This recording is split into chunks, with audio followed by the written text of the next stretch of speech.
تبسم بھی نہ ہو، یہ نہ ساقی ہو تو پھر میں بھی نہ ہو، خون بھی نہ ہو،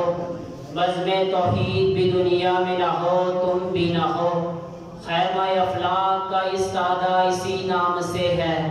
نبض ہستی تپش شمادہ اسی نام سے ہے۔ تمام تعریفات توصیفات اللہ رب العزت اللہ جل جلالہ و اما نوالہ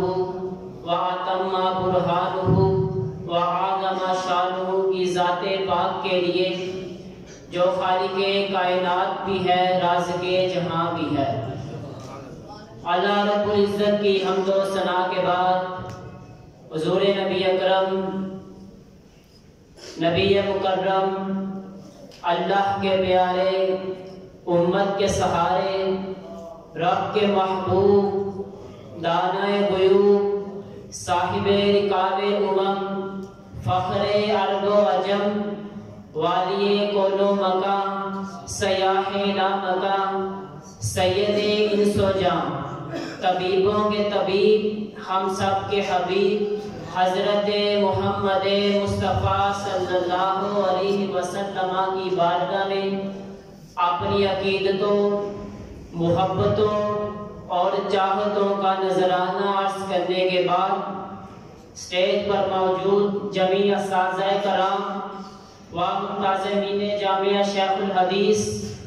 اور میرے سامنے پنڈال میں موجود حاضرین و سامعین، السلام علیکم ورحمۃ اللہ وبرکاتہ۔ آج مجھے جس موضوع پر لب کشائی کا موقع ملا اس کا عنوان ہے ذکر اللہ، اللہ کا ذکر۔ دوران خطبہ سورہ بقرہ کی آیت نمبر 152 تلاوت کرنے کا شرف حاصل ہوا، جس میں اللہ تعالیٰ نے فرمایا فاذکرونی اذکرکم، تم میرا ذکر کرو میں تمہارا ذکر کروں گا۔ حضرات ذی وقار، اس کا مطلب یہ نہیں کہ جب بندہ اللہ اللہ کہتا ہے تو اللہ بندہ بندہ کہتا ہے، بلکہ اس کی تفسیر میں امام خازن تفسیر خازن میں حضرت ابن عباس رضی اللہ تعالیٰ عنہ اور دیگر علماء کا اور نقل کرتے ہیں۔ وہ فرماتے ہیں، حضرت ابن عباس رضی اللہ تعالیٰ عنہ فرماتے ہیں فاذکرونی اذکرکم کا مطلب ہے اذکرونی بطاعتی اذکرکم بمعونتی، تم اطاعت کے ذریعے مجھے یاد کرو، میں مدد کے ذریعے تمہیں یاد کروں۔ اور بعض علماء فرماتے ہیں فاذکرونی اذکرکم کا مطلب ہے اذکرونی فی النعمت والرخاء اذکرکم فی الشدۃ والبلاء، تم عیش و عشرت کے زمانے میں مجھے یاد کرو، میں تنگ دستی کے زمانے میں تمہیں یاد کروں گا۔ بلکہ آقا علیہ الصلوۃ والسلام نے فرمایا تعرف الی اللہ فی الرخاء یعرفک فی الشدۃ، تم عیش و عشرت کے زمانے میں مجھے یاد کرو، تم عیش و عشرت کے زمانے میں اللہ کو یاد رکھنا، وہ مصیبت کے زمانے میں تمہیں یاد رکھے گا۔ حضرت ابو ہریرہ رضی اللہ تعالیٰ عنہ فرماتے ہیں آقا علیہ الصلوۃ والسلام نے فرمایا ان اللہ تعالی عز وجل یقول انا عند ظن عبدی بی معه اذا ذکرنی۔ حضرت ابو ہریرہ رضی اللہ تعالیٰ عنہ فرماتے ہیں آقا علیہ الصلوۃ والسلام نے فرمایا اللہ تعالیٰ فرماتا ہے میں اپنے بندے کے ساتھ وہی معاملہ کرتا ہوں جیسا وہ میرے بارے گمان کرتا ہے۔ اذا ذکرنی فی نفسہ ذکرت فی نفسی، اذا ذکرنی فی مالٍ ذکرتہ فی مالٍ خیرا منہ، اگر میرا بندہ مجھے تنہا بیٹھ کر یاد کرتا ہوں تو میں بھی اسے تنہا یاد کرتا ہوں، اگر میرا بندہ مجلس میں مجھے یاد کرتا ہے تو میں بہتر مجلس فرشتوں میں اسے یاد کرتا ہوں۔ ان تقرب الی شبرا تقربت الیہ ذراعا، ان تقرب الی ذراعا تقربت الیہ باعا، اگر میرا بندہ میری طرف ایک بالشت آتا ہے تو میں ایک ہاتھ اس کی طرف آتا ہوں، اگر میرا بندہ میری طرف ایک ہاتھ آتا ہے تو میں دو ہاتھ اس کی طرف آتا ہوں۔ بلکہ مزید فرمایا ان اتانی یمشی آتیتہ ہر ولدن، اگر میرا بندہ میری طرف چل کے آتا ہے تو میری رحمتیں دوست اس کا استقبال کرتی ہیں۔ اسی کے بارے میں کلندر لاہوری شاعر مشرق علامہ اقبال فرماتے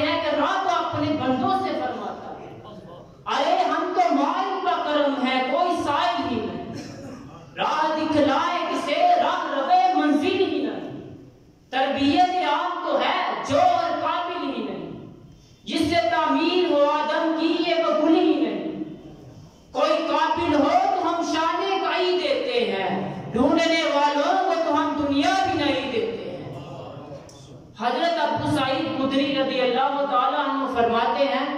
آقا علیہ الصلوۃ والسلام نے فرمایا سبعۃ یظلھم اللہ فی ظلہ یوم لا ظل الا ظلہ.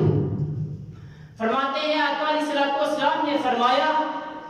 جب اللہ تعالیٰ کے سایہ رحمت کے علاوہ کوئی سایہ نہ ہوگا اللہ تعالیٰ سات خوش نصیبوں کو اپنا سایہ رحمت عطا فرمائے گا. حضرات ذیبقار وہ دن جب نفسا نفسی کا عالم ہوگا, سورج سوا نیزے پر ہوگا, زمین تپتی ہوگی, آنکھیں پھٹ جائیں گی, کلیجے منہ کو آئیں گے. الاخلاء یومئذ بعضهم لبعض عدو, جس دن گہرے دوست ایک دوسرے کا دشمن بن جائیں گے. یوم یفر المرء من اخیہ وامہ وابیہ وصاحبتہ وبنیہ, جس دن آدمی اپنے بھائی سے, اپنے والدین سے, اپنے بیوی بچوں سے بھاگے گا, جس دن کوئی انسان حال نہ ہوگا. آقا علیہ الصلوۃ والسلام نے فرمایا سبعۃ یظلھم اللہ فی ظلہ یوم لا ظل الا ظلہ, جب اللہ تعالیٰ کے سایہ رحمت کے علاوہ کوئی سایہ نہ ہوگا اللہ تعالیٰ سات کچھ نصیبوں کو اپنا سایہ رحمت عطا فرمائے گا. راجل ذکر اللہ خالیا ففاضت عیناہ, وہ بندہ جو تنہے تنہا بیٹھ کر اللہ کا ذکر کرے اور اس کی آنکھوں سے آنسو نکل آئے.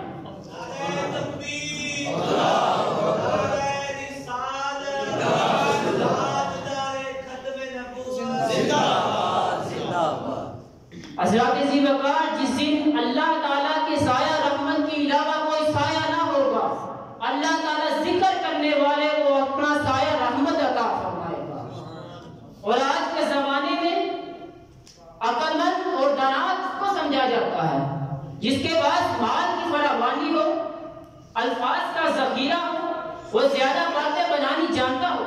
لیکن ہمارے آقا علیہ الصلوۃ والسلام نے جو عقل کا معیار دیا وہ کیا ہے؟ آقا علیہ الصلوۃ والسلام نے فرمایا ینادی المنادی یوم القیامہ این اولی الالباب, قیامت والے دن ایک منادی ندا دے گا این اولی الالباب کہ عقل مند کدھر ہے. تو لوگ کہیں گے کہ عقل مند لوگوں سے کون سے لوگ مراد ہیں؟ تو منادی کہے گا الذین یذکرون اللہ قیاما وقعودا وعلی جنوبہم, جو کھڑے ہو کر, بیٹھ کر اور لیٹ کر ہر حال میں اللہ کا ذکر کرتے ہیں, وہی عقل مند لوگ ہیں. نور میں ہو یا نار میں رہنا, نور میں ہو یا نار میں رہنا, ہر گھڑی ذکر یار میں رہنا, چند جھونکے خزاں کے ہے سہلو پھر ہمیشہ ہے بہار میں رہنا. حضرات ذیبقار ہمیں بھی کوشش کرنی چاہیے ہر حالت میں اللہ کا ذکر کریں, اٹھتے بیٹھتے چلتے پھرتے اللہ کا ذکر کریں, اپنے معاملات میں اللہ کے ذکر کو شامل کریں.